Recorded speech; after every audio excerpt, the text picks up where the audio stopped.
Ó, gente, vem com a gente. Vamos aqui, o Nery tá ali, vamos encontrar com ele. Olha, gente.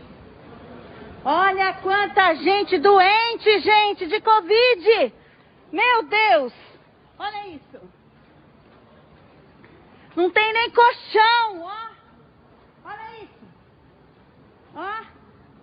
Maior confusão pra gente entrar aqui, vocês não têm noção. Deputado empurrado, deputado foi jogado pra fora. Gente, meu Deus do céu. Olha aqui. Olha isso. Ó. Tudo vazio. Tem alguém aqui? Ó. O Nery tá lá, ó, telhada. Tá na outra ala, vem cá. Quantos milhões estão sendo gastos aqui do seu dinheiro, gente? Polícia sem aumento salarial, médico sem aumento salarial, professor.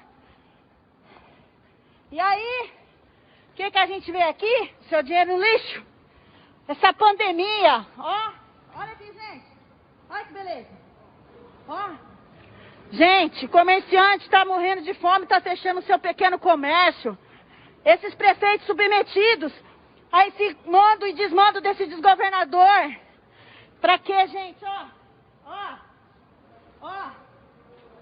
Quanta gente está doente mesmo? Quanta gente está doente, gente? Quanta gente está doente? Hã? Fala pra mim. Tudo vazio. Vou até tirar a máscara porque não tem ninguém doente aqui. Porcaria nenhuma. Tudo mentira. Olha isso. Olha isso.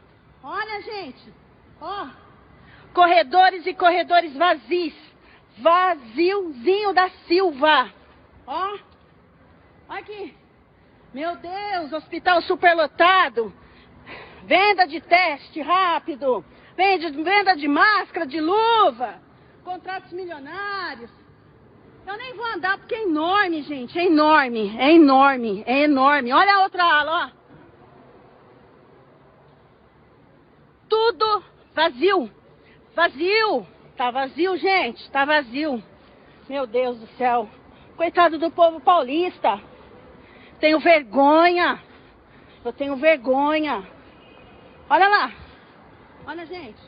Vamos entrar na outra ala aqui pra vocês verem.